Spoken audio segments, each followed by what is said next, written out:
우리 함께 사도신경으로 신앙 고백하시겠습니다. 나는 전능하신 아버지 하나님 전지의 창조주를 믿습니다. 나는 그의 유일하신 아들 우리 주 예수 그리스도를 믿습니다. 그는 성령으로 잉태되어 동정녀 마리아에게서 나시고 본dio 빌라도에게 고난을 받아 십자가에 못 박혀 죽으시고 장사된 지 사흘 만에 죽은 자 가운데서 다시 살아나셨으며 하늘에 오르시어 전능하신 아버지 하나님 우편에 앉아 계시다가 거기로부터 살아있는 자와 죽은 자를 심판하러 오십니다. 나는 성령을 믿으며 거룩한 공교회와 성도의 교제와 죄를 용서받는 것과 몸의 부활과 영생을 믿습니다. 아멘. 우리 함께 찬송가 212장 함께 찬송하도록 하겠습니다.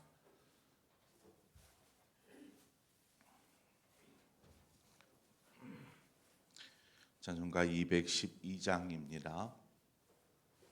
겸손히 주를 섬길 때 괴로운 일이 많으나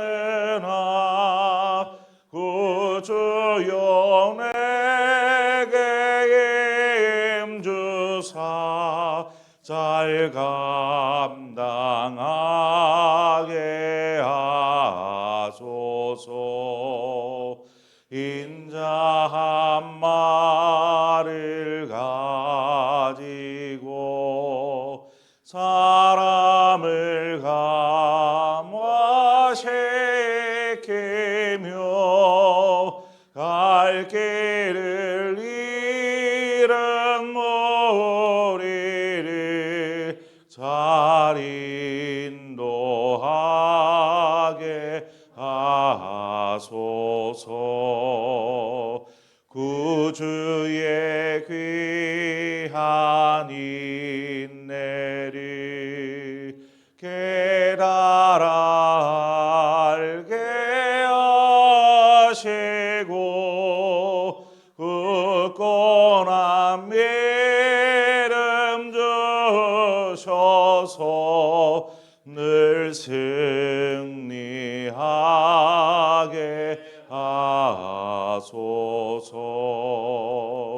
장래의 영광 비추사 소망이 되게 하시며 구주와 함께 살면서 참 평강 얻게 하소서.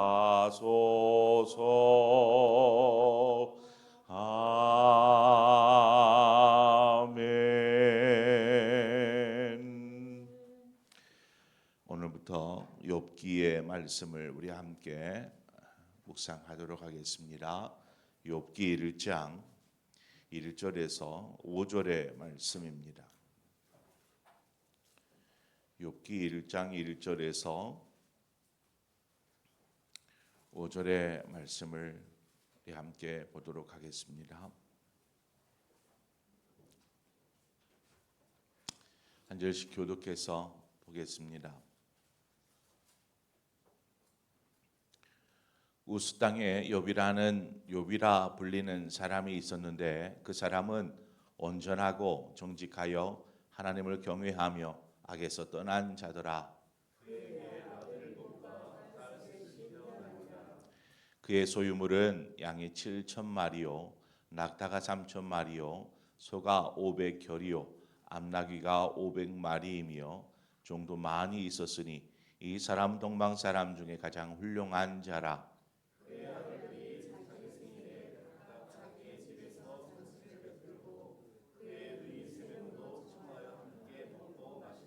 함께 읽습니다. 그들이 차례대로 잔치를 끝내면 욥이 그들을 불러다가 성결하게 하되 아침에 일어나서 그들의 명수대로 번제를 드렸으니 이는 욥이 말하기를 혹시 내 아들들이 죄를 범하여 마음으로 하나님을 욕되게 하였을까 함이라. 욥의 행위가 항상 이러하였더라. 아멘. 자, 오늘부터 욥기에 대한 말씀을 우리가 한 절씩 한 절씩 묵상하려고 합니다. 오늘 본문은 욥이 어떤 사람인지 이렇게 자세히 기록하고 있습니다.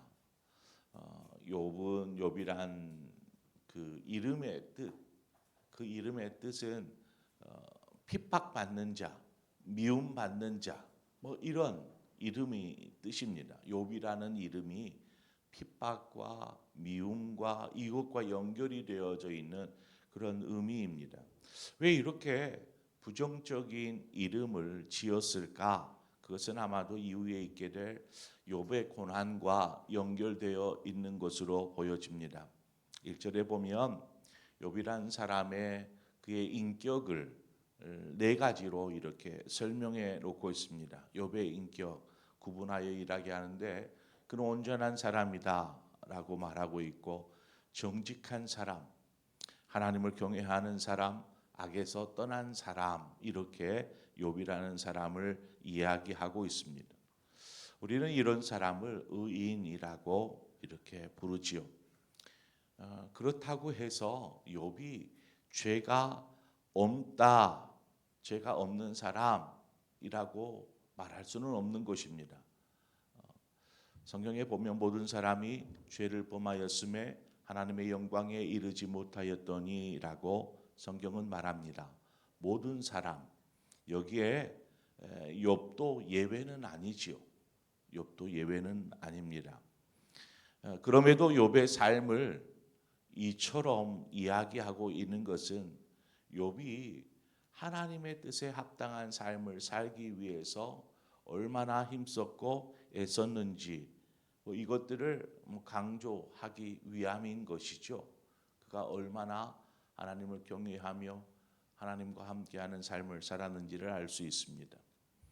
본문에 보면 욥의 가족에 대해서도 이야기합니다. 욥의 가족, 욥의 자녀들은 칠남 삼녀에 매우 다복하다라고 말할 수 있지요.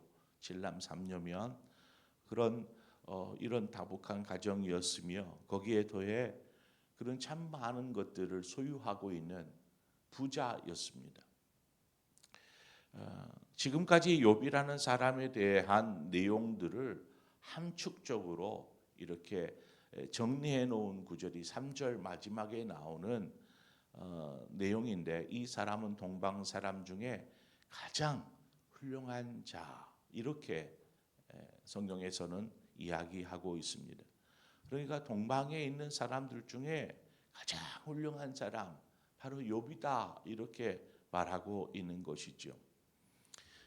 욥기의 저자는 어떤 욥의 신앙과 그의 인격에 대하여서 최고의 찬사를 그저 아끼지 않습니다. 그냥 쏟아붓습니다. 지금 1절부터 5절까지의 내용을 보면은 우리가 욥이라는 사람에 대해서 어떤 흠이나 좀 부정적인 그 어떤 것도 발견할 수 없습니다. 여기에는 그저 욥에 대한 찬사만이 쏟아져 나오고 있죠. 온전한 사람, 완전한 사람, 하나님을 경외하는 사람, 악에서 떠난 사람, 계속해서 이런 사람으로 이야기하고 있습니다.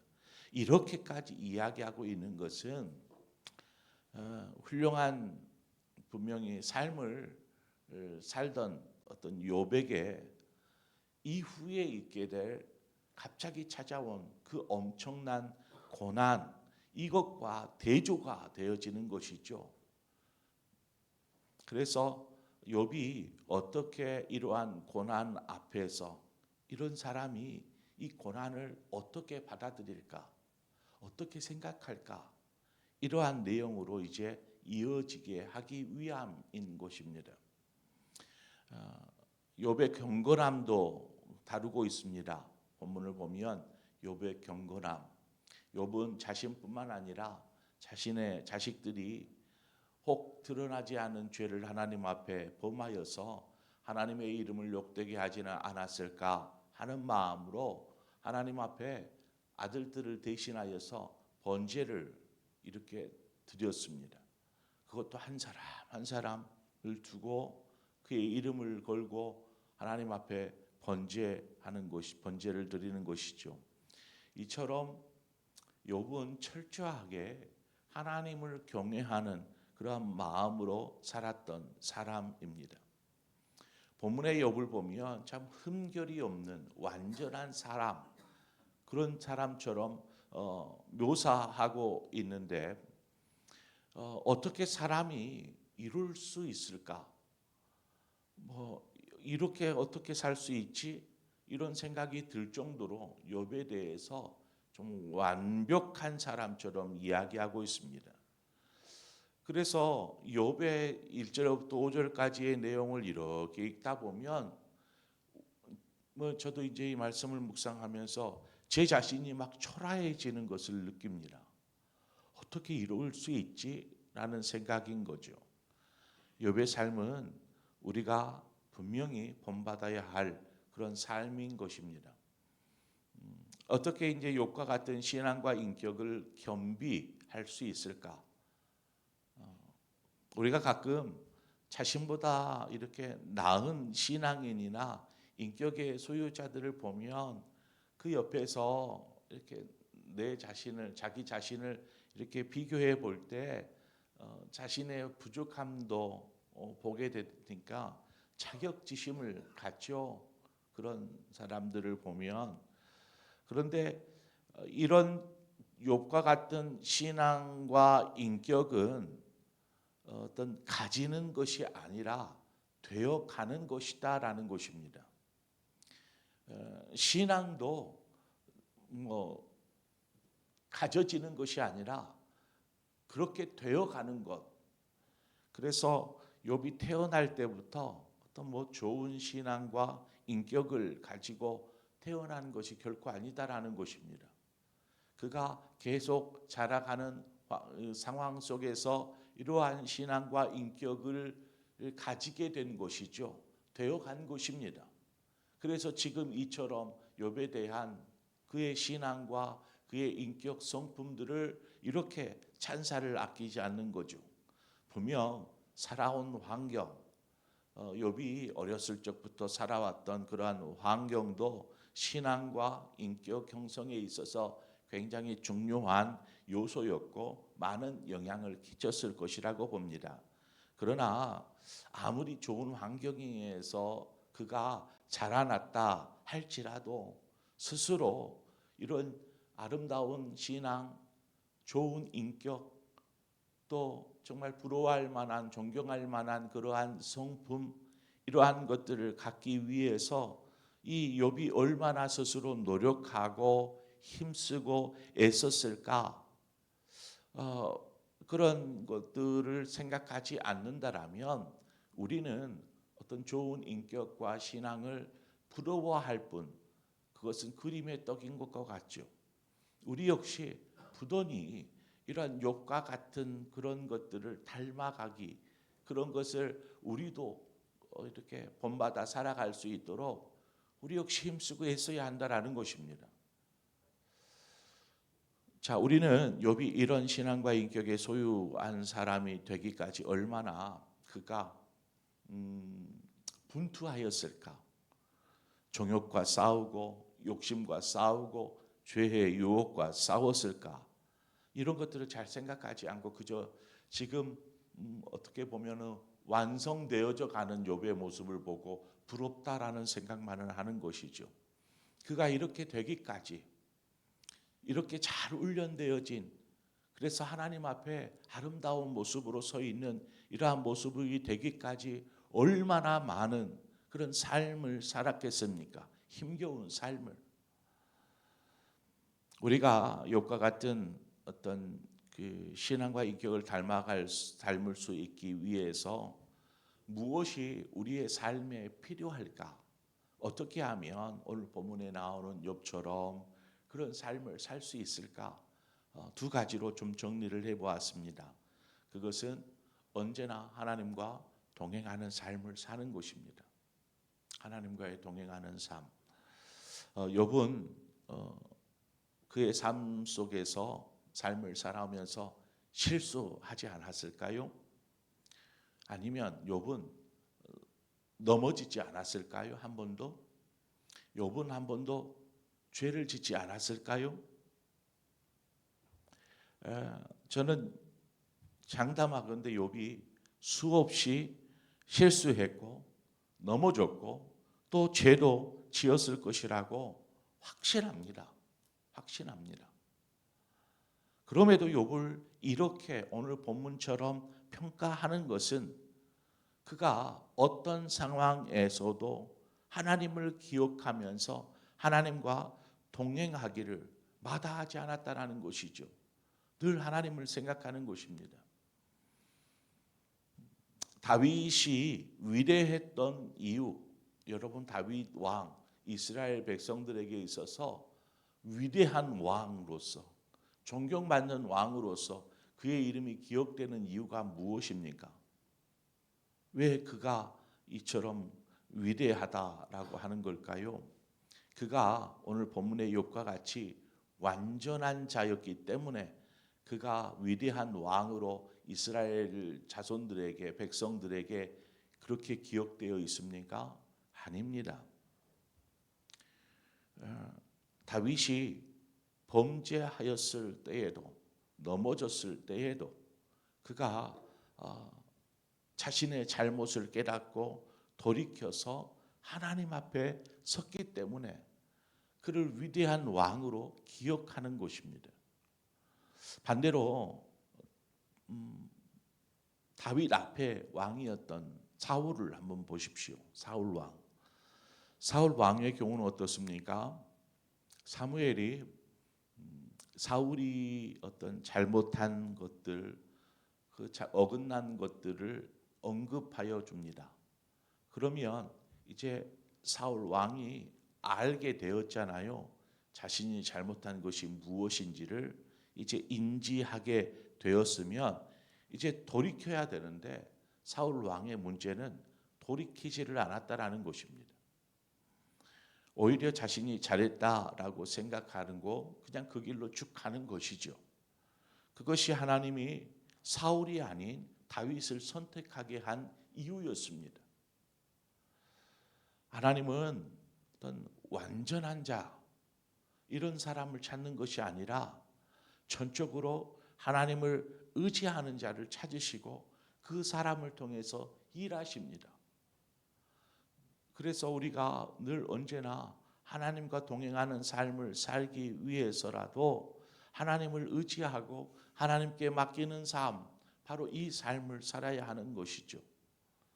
또한 욥의 그런 성품과 인격을 닮아가는 삶 위해서 우리에게 필요한 것이 무엇일까 생각할 때에 욥의 이렇게 삶을 이렇게 들여다보면 그의 겸손을 우리는 엿볼 수 있습니다. 욥의 겸손. 자신의 삶을 이처럼 동방에서 가장 훌륭한 자라 의인이고 뭐 여러 가지 이야기들이 나오지 않습니까? 그러면 다른 사람들 앞에서 자신을 좀 과시하고 드러내고 싶은 그럴 법도 한데 그가 자식들에게 행한 모습들을 한번 보십시오. 혹여 이제 분가에서 살아가는 자식들이 생일이라고 자기를 불러다가 맛있게 이렇게 음식도 준비하고 잔치도 차려주고 이런 것들을 보면 자식들 교육을 참 잘 시킨 것 같아요. 그러나 그가 그런 자식들을 생각하면서 한 것이 무엇이었습니까? 혹여 자식들이 하나님 앞에 범죄하지는 않았을까 하는 마음으로 번제를 드리는 것처럼 욥은 항상 이렇게 스스로를 돌아보고 자식들을 돌아보고 이렇게 하나님 앞에 겸손하게 섰더라는 것입니다. 겸손하게. 혹여 내 스스로 하나님 앞에 잘못한 것은 없는가? 우리가 잘못한 것을 인지하지 못하고 있는 부지 중에 잘못한 것들이 있을 수 있습니다. 아무리 잘한 것도 그 속에서 우리에게 교만함이 드러날 수 있고 이러한 것들은 우리가 인지하지 못합니다. 당연히 자신이 잘해서 이야기한 건데 사실을 이야기한 건데 이 안에 교만함, 하나님의 영광이 아닌 내 자신이 드러나고 있다라는 사실들을 인지하지 못하고 이야기할 때가 있죠. 이처럼 우리가 알지 못한 상태에서 범죄하는 경우들이 허다하더라는 것입니다. 그럴 때일수록 우리가 스스로를 돌아보고 하나님 앞에 겸손하게 서야지요. 바로 그것이 하나님의 은혜를 입는 길입니다. 하나님의 은혜를 경험할 수 있는 길, 바로 그것은 하나님 앞에 겸손하게 되는 것이죠. 하나님은 겸손한 자를 찾으십니다. 아무리 뛰어나고 능력이 많고 그가 선한 사람일지라도 그것이 오히려 그 사람을 교만하게 만들 수도 있다라는 것이죠. 그래서 어떤 처지에든지 어떤 상황에든지 자랑할 만한 하든지 우리가 하나님 앞에 겸손해야 한다라는 것입니다. 미가서 6장 8절을 보면 너 하나님의 사람아 이렇게 이야기하면서 맨 마지막에 뭐라고 이야기하면 겸손하게 내 하나님과 함께 행하는 것이 아니냐. 하나님이 내게 원하는 것, 하나님이 내게 기뻐하는 것, 그것은 우리가 겸손하게 하나님과 동행하는 삶을 사는 것이다. 미가 선지자는 이야기합니다. 오늘 우리가 욥의 모습, 욥이라는 사람이 어떤 사람인가를 쭉 살폈던 것처럼 이제 우리 역시 그런 하나님이 보실 때에 참 의로운 사람이다. 그래. 이렇게 이야기할 수 있는 사람이 되기 위해서 늘 겸손하고 하나님과 동행하기를 기뻐하는 그런 저와 여러분의 삶이 되어지기를 축원합니다. 우리 함께 기도하겠습니다. 주신 하나님 아버지 은혜와 사랑을 감사합니다. 주께서 우리를 인도하셔서 또 주님 안에서 이렇게 믿음 안에서 자라게 하여 주신 것을 감사합니다. 여전히 우리 자신의 신앙과 인격이나 성품들을 보면 누구 앞에 내세울 것 없는 부족하고 초라하기만 한 그러한 모습이지만 우리가 그럼에도 불구하고 욥처럼 그런 아름다운 성숙된 인격과 성품과 신앙을 소유한 사람이 되기 위해서라도 늘 하나님과 동행하는 삶을 살게 하여 주시옵소서. 뿐만 아니라 모든 사람 앞에 겸손한 자로 서게 하여 주시어서 우리가 하나님이 기뻐하시는 하나님이 찾으시는 그런 한 사람으로 서게 하여 주시옵소서. 예수님의 이름으로 기도합니다. 아멘. 오늘 이 시간 우리 욥을 생각하면서 오늘 주신 말씀을 생각하면서 하나님 우리 역시 욥처럼 하나님이 기뻐하는 사람, 하나님이 찾으시는 사람, 하나님이 사용하는 사람, 그런 사람으로 믿음 안에서 또 신앙 안에서 인격적으로 성품으로도 이렇게 성장하는 사람 되게 하여 주옵소서. 그런 마음으로 우리 자신의 신앙과 또 삶을 위해서 또 우리 가정을 위해서 또 자녀들을 위해서 이 시간 우리 함께 한 마음으로 기도하고 또 여러분이 가지고 있는 기도 제목을 가지고 기도하시다 자유롭게 돌아가시겠습니다. 함께 기도하겠습니다. 주신 하나님 아버지 은혜를 감사합니다. 주님께서 우리의 삶을 또 채우시고 돌보시고 인도하여 주시는 것처럼 하나님 우리가 주 뜻 안에서 서게 하여 주시옵소서. 하나님 오늘 우리가 이제